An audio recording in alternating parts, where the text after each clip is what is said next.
Good evening बच्चों, good evening. Start करते हैं आज की क्लास। हम बात कर रहे थे संधि की। संधि का हमारा चैप्टर चल रहा था। आज हम विसर्ग संधि की बात करेंगे। ठीक है, आज ये विसर्ग संधि कंप्लीट हो जाएगी। इससे पहले हमने कल व्यंजन संधि को पढ़ा था, तो विसर्ग संधि के बारे में चर्चा कर रहे हैं हम। तो देखो विसर्ग संधि क्या है। ठीक है, विसर्ग संधि की सबसे पहले परिभाषा देखें आप। विसर्ग के साथ, विसर्ग के साथ व्यंजन या स्वर का जब मेल होता है, विसर्ग के साथ जब व्यंजन या स्वर का जब मेल होता है, यानी या तो स्वर हो या फिर व्यंजन हो, ठीक है, जब उनका मेल हो जाता है, आपस में संयोग हो जाता है, तो एक विकार उत्पन्न होता है। विकार उत्पन्न होने से मतलब एक नवीन शब्द बन जाता है। नवीन शब्द हमको देखने को मिल जाता है, तो उसे हम विकार का रूप दे रहे हैं यहाँ पर। और जब वो नवीन शब्द वहां पर हमको मिल जाता है, वो बन जाता है, तो वही विसर्ग संधि होती है। ठीक है, समझे मेरी बात को? यानी कहने का मतलब ये हमारा जो प्लस है, इस प्लस से पहले हमें यहाँ पर मिलेगा विसर्ग। ठीक है, और इसके बाद हमें या तो स्वर मिले या फिर व्यंजन मिले, दोनों में से कोई भी एक मिल सकता है। ठीक है, और इनसे बनने वाला जो शब्द होगा, इनसे बनने वाला जो शब्द होगा वो विसर्ग संधि का एग्जाम्पल होगा। आई बात समझ में सभी को? तो ये होती है विसर्ग संधि। डेफिनेशन बता दी मैंने आपको, एग्जाम्पल यहाँ पर देखो बता रखे हैं, जैसे प्रातः काल, प्राय, दुख। ठीक है, ऐसे शब्दों में हमें विसर्ग भी लगा मिलता है। देख, हमें विसर्ग जो यहाँ पर लगा हुआ दिखाई दे रहा है ना, तो ये समझ जाओ आप विसर्ग संधि के एग्जाम्पल हैं। ठीक है, तो इस चीज को एक पहचान के रूप में भी याद रख लेना। यदि कहीं पर संधि विच्छेद किया हुआ है शब्दों का, ठीक है, और हमें विसर्ग दिखाई दे रहा है, तो समझ जाना यहाँ पर विसर्ग संधि है। तो चलते हैं अपन इसके पहले वाले नियम पर। पहला वाला नियम क्या कहता है? फर्स्ट नियम पर जा रहा हूं मैं। यदि विसर्ग के पूर्व, यदि विसर्ग के पूर्व में क्या हो? ए हो। विसर्ग के पूर्व में, ये विसर्ग है हमारा, ठीक है, और इससे पूर्व में क्या हो? ए हो। विसर्ग से पूर्व में ए हो, ए स्वर, ठीक है, और बाद में ए हो, और बाद में भी ए हो। ठीक है, तो वहां पर क्या होता है? दोनों का विकार ओ में बदल जाता है। तो वहां पर दोनों का विकार किस में बदल जाता है? ओ में बदल जाता है। ये है पहला नियम कि विसर्ग से पहले ए और विसर्ग के बाद भी ए हो, तो उन दोनों का जब मेल होगा ना, तो वहां पर एक नवीन स्वर, एक नया स्वर आ जाएगा, और वो स्वर है ओ का। ठीक है, वो ओ स्वर है वहां पर। ठीक है, अब इसको हम ऐसे भी समझ सकते हैं, यहाँ पर विसर्ग का मतलब हम ऊ भी ले सकते हैं। विसर्ग का मतलब हम ऊ भी ले सकते हैं। हमने गुण संधि में नियम पढ़े थे, हमने गुण संधि में नियम पढ़े थे कि जब ए या आ के बाद यदि ऊ या ऊ आ जाता है, तो वहां पर ओ हो जाता है। ठीक है, ये विसर्ग गुण संधि का नियम है। ठीक है, हमें यहाँ पर विसर्ग संधि में भी काम आ जाएगा। देखो, विसर्ग को यहाँ पर ऊ मान ले, यदि हम विसर्ग को यहाँ पर ऊ मान लें, तो ए के बाद क्या आ रहा है? ऊ आ रहा है, और यदि ए के बाद ऊ आ रहा है तो भी ओ हो जाता है। तो हम इसको ऐसे भी याद कर सकते हैं इस नियम को। ठीक है, और डायरेक्टली आप याद करना चाहें कि भी विसर्ग से पहले भी ए आए, ठीक है, और विसर्ग के बाद भी ए आए, तो वहां पर ओ हो जाता है। ठीक है, तो देखो अब चलते हैं इसके एग्जाम्पल पर। पहला एग्जाम्पल यहाँ पर क्या बताया गया इसका? पहला एग्जाम्पल दे रखा है, मन है, मन है विसर्ग अविराम। पहला एग्जाम्पल है मन है विसर्ग अविराम। देखो, विसर्ग है, विसर्ग से पहले क्या दे रखा है? विसर्ग से पहले यहाँ पर न है, और न में जो स्वर है ना, जो इसके अंदर छिप रहा है, वो है ए। ठीक है, न में से हमने ए निकाला है। ठीक है, और ये आ गया हमारा विसर्ग, और विसर्ग के जस्ट बाद में भी क्या दे रखा है? देखो, ए दे रखा है। तो हमारा नियम बन गया, तैयार हो गया नियम। और नियम ये कह रहा है कि ए के बाद में ए आए, यानी विसर्ग से पहले ए और विसर्ग के बाद ए, तो इनके मेल से बन जाता है ओ। ठीक है, इनके मेल से बन जाता है ओ, और वो किसका बनेगा? वो ये ध्यान रखने वाली बात है, मुख्य बात यही है कि ये जो ओ आ रहा है वो किसके स्थान पर आ रहा है? तो ओ आएगा हमेशा विसर्ग के स्थान पर। ठीक है, ओ बनेगा विसर्ग के स्थान पर। तो अब इसको हम हल करते हैं। देखो, यहाँ पर मैं का मैं आ गया, ठीक है, मैं का मैं आ गया। हमने इस नए में से ए स्वर को बाहर निकाल लिया था, ठीक है, ए स्वर को बाहर निकाला तो ये नए कैसा था, आधा था, लेकिन इस विसर्ग का क्या बना दिया हमने, ओ बना दिया, तो ये बन गया मनो, ठीक है।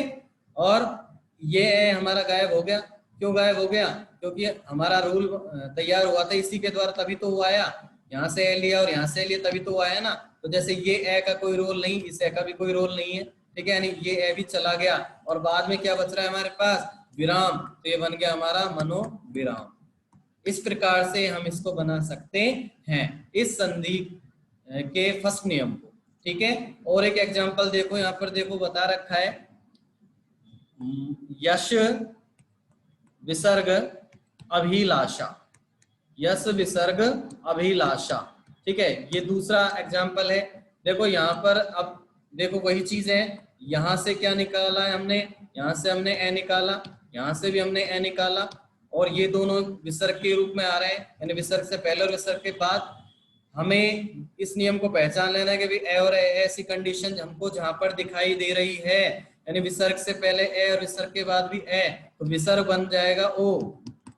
जब विसर्ग ओ बन गया तो सीधी सी बात है, आराम से हमें उसको जोड़ देना है। कैसे जोड़ देना है, देखो ये का ये आया, से में से ए निकाल लिया तो से आधा, ठीक है, ओ की सहायता से पूरा हो गया तो बन गया यशो, और ये हमारा बाद में क्या बच रहा था, भिलाषा, ये बन गया हमारा यशो भिलाषा, ठीक है।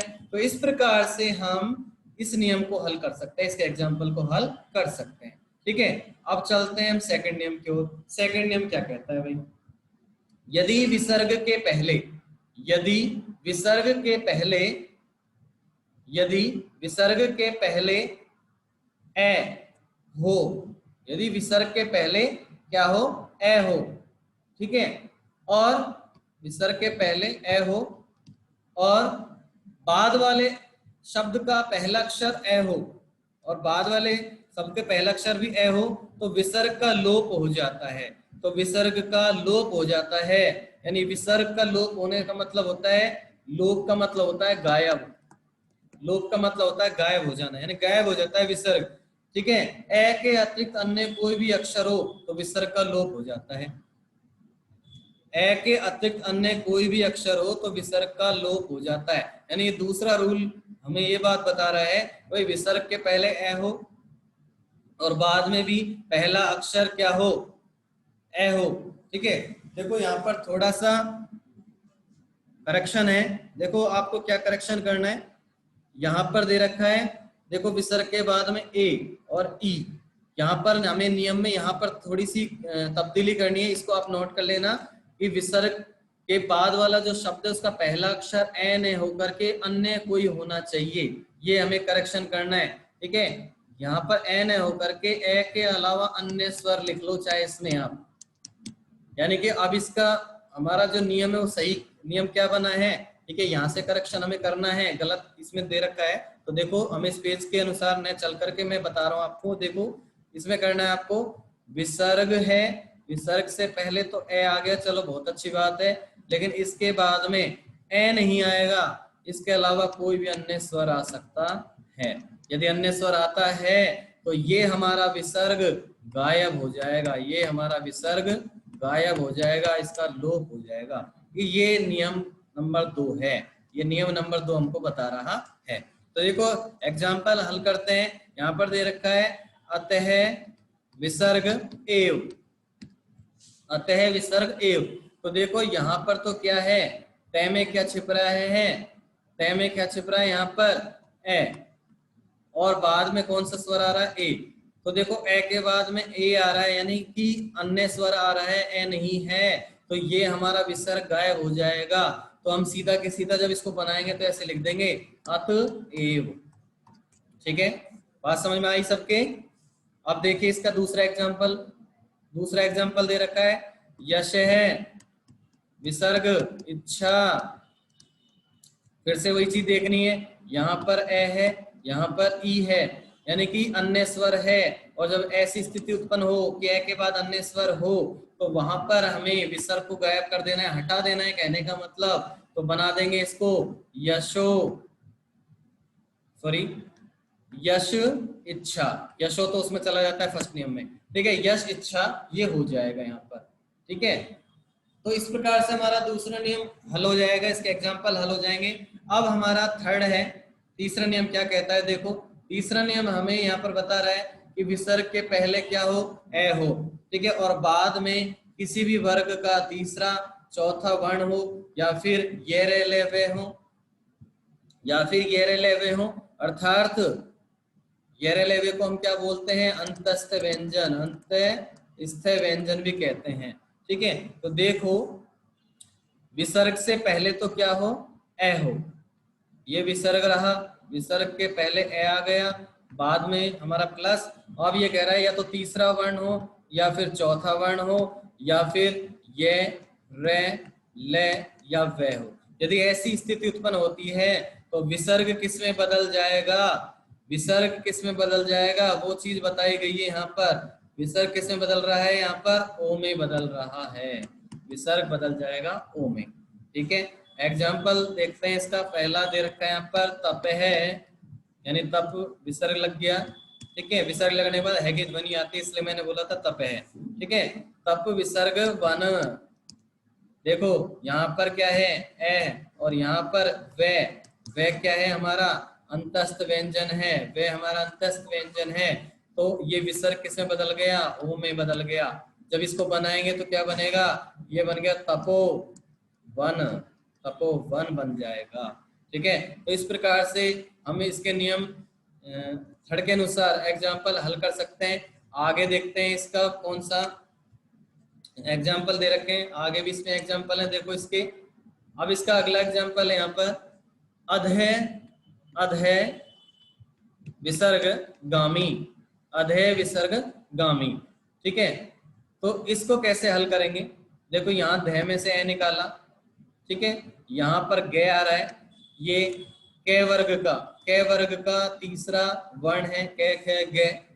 अब ये ऐसी स्थिति हो गई हमारे सामने, ये नियम हमारा तैयार हो गया है, तो ये विसर्ग का हम क्या बना देंगे, विसर्ग का हम ओ बना देंगे, और फिर हमारा सीधा सा फंडा है, हम जोड़ देंगे उसको।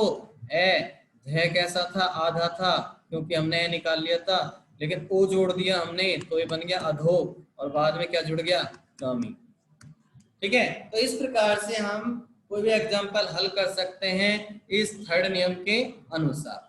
इसके बाद हम आगे बढ़ते हैं फोर्थ नियम की ओर, ठीक है, बाकी के एग्जाम्पल आप हल कर लेना, ठीक है। अब है फोर्थ नियम, फोर्थ नियम क्या कहता है, देखो फोर्थ नियम में बता रखा है यदि विसर्ग के बाद ए हो, विसर्ग के बाद ए के अतिरिक्त, यहाँ पर बता रखा है विसर्ग के बाद ए के अतिरिक्त, ठीक है, यानी कि विसर्ग के बाद, ये विसर्ग रहा हमारा, विसर्ग के बाद ए नहीं हो, अन्य स्वर हो, ये लो अन्य स्वर आ गए यहाँ पर, विसर्ग के बाद अन्य स्वर हो, या अन्य स्वर नहीं हो तो क्या हो, किसी भी वर्ग का तीसरा चौथा और पांचवा वर्ण हो, ठीक है, या ये भी नहीं हो तो क्या हो, यहाँ पर ये रे ले और वे हो, ठीक है। यदि ऐसी स्थिति उत्पन्न होती है, यदि ऐसी स्थिति उत्पन्न होती है तो हमारा वहां पर रे हो जाएगा, रे अधूरा वाला हो जाएगा। अब देखो यहां पर भी आपको थोड़ा सा हल्का सा करेक्शन करना है, यहां पर बता रखा है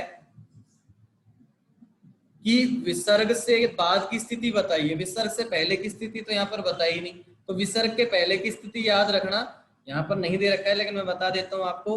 विसर्ग से पहले यहाँ पर ए को छोड़ करके कोई भी अन्य स्वर आ सकता है, ठीक है, ए को छोड़ करके कोई भी अन्य स्वर आ सकता है, तो ये बात है यहाँ पर, यानी यहाँ पर अन्य स्वर हो, ठीक है, फिर विसर्ग हो और फिर प्लस, और बाद में अन्य स्वर हो, तीसरा चौथा पांचवा वर्ण हो, या फिर ये रे ले वे हो, तो वहां पर रे बन जाएगा उसका, और रे भी कैसा होगा, वो आधा वाला होगा, ठीक है। तो ये बात यहाँ पर बताई गई है। और आधा वाला रे कहाँ पर जुड़ता है आपको पता होना चाहिए, आधा वाला रे हमेशा ऊपर की ओर लगता है, ठीक है। तो देखो अब हम बात करते हैं इसके एग्जाम्पल की ओर। इसका पहला एग्जाम्पल है यहाँ पर आयु विसर्ग वेद, ठीक है। देखो यहाँ पर यू में ऊ है, ऊ स्वर है, ए नहीं है, ठीक है। ए के अलावा अन्य आने चाहिए, अन्य स्वर आ गया।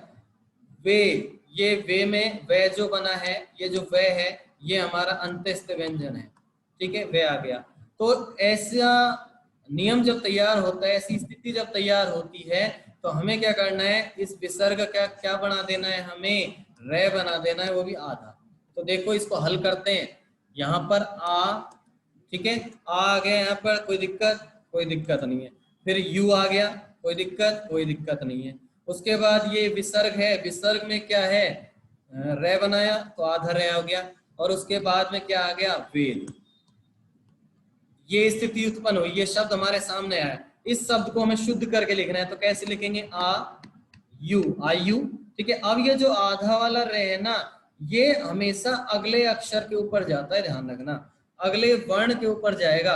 अगला वर्ण है वे, ठीक है, और इस वे में ये आधा रह गया तो ये बन गया वेद, तो ये बन गया हमारा आयुर्वेद। हम इसको इस प्रकार से उच्चारण करेंगे, आयुर्वेद, ठीक है। और एक एग्जाम्पल देखते हैं इसका, देखो अगला एग्जाम्पल यहाँ पर है, इसको लेता हूं मैं, धनुर्धारी।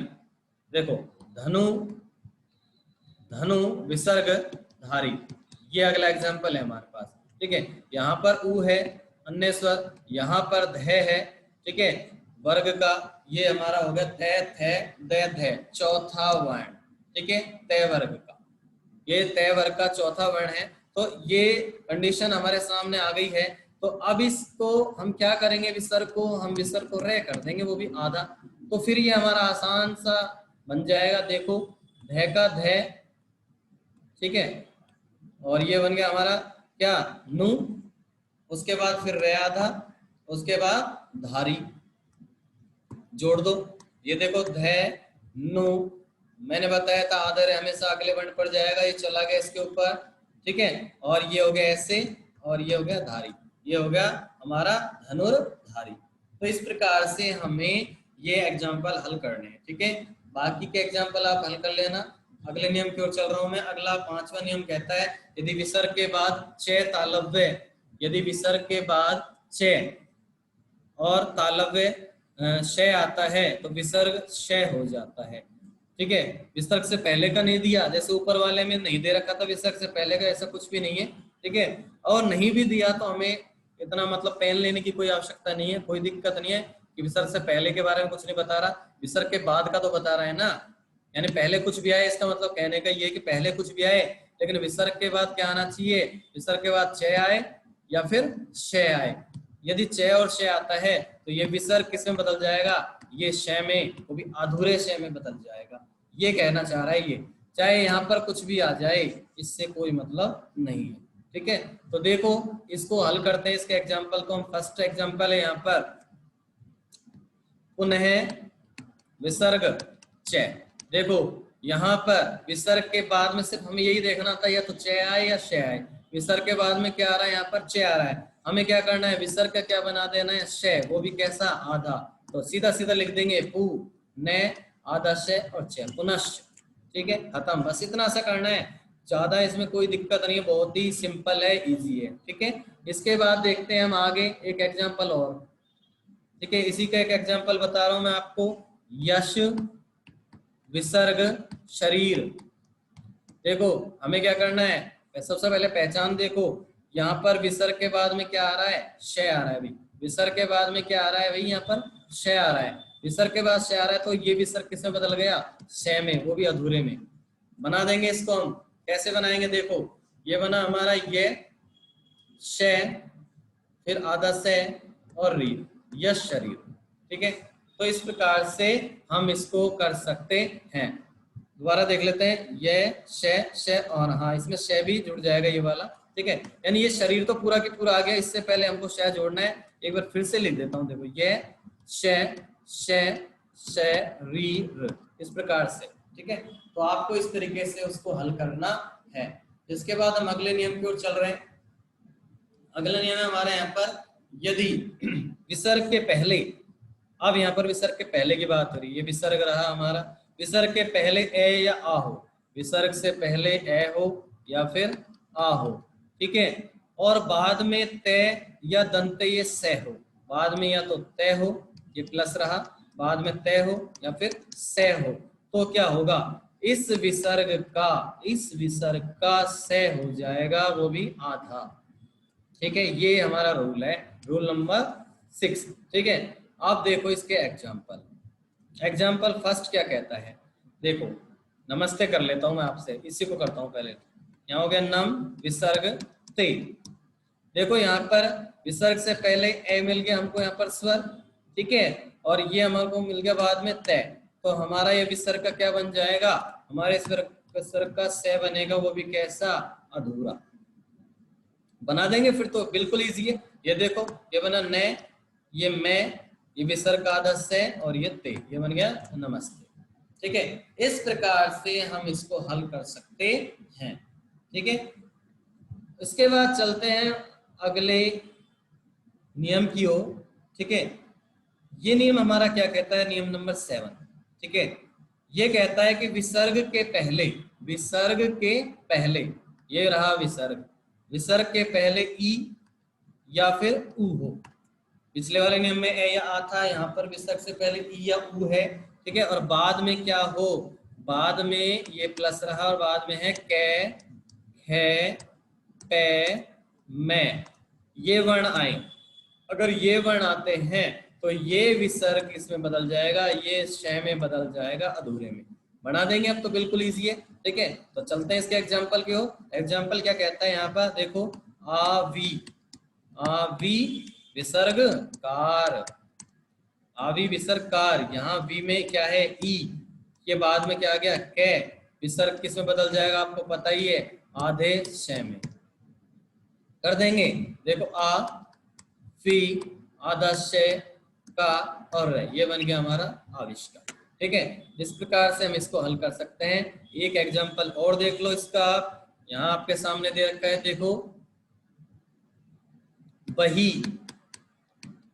विसर्ग कार, देखो यहाँ पर ई है, यहाँ पर कै है, विसर्ग को बदल देंगे किसमें, आदेश शय में, षटकोण वाले में बना देंगे, बै का बै, ही का ही, आधा शय। ठीक है, और कार। ध्यान देना, इसमें एक चीज बता देता हूं आपको, यदि ये आधा जो शय आया विसर्ग के स्थान पर, इसके बाद में बाय चांस यदि हमें कोई स्वर मिलता है तो हम इसको पूरा कर सकते थे, लेकिन यहाँ पर रूल में भी नहीं है और हमारे एग्जाम्पलों में भी नहीं आ रहा। समझ गए? तो देखो ये किसके एग्जाम्पल थे, हमारे विसर्ग संधि के एग्जाम्पल थे। ठीक है, अब देखो इसके बाद अब हमारे पास क्या बचा है, देख लेते हैं एक बार। अब हमारे पास बचा है इसके जो कुछ एग्जाम्पल्स हैं, जो वर्कशीट है वो, ठीक है, जो आपको करनी है। तो इसकी वर्कशीट क्या कहती है, यानी कौन कौन से एग्जाम्पल है, मैं आपको बता देता हूँ एक दो इनमें से, बाकी आप इनको हल कर लेना। ये आप नोट कर लेना अपनी नोटबुक में और इनको हल जरूर करना है।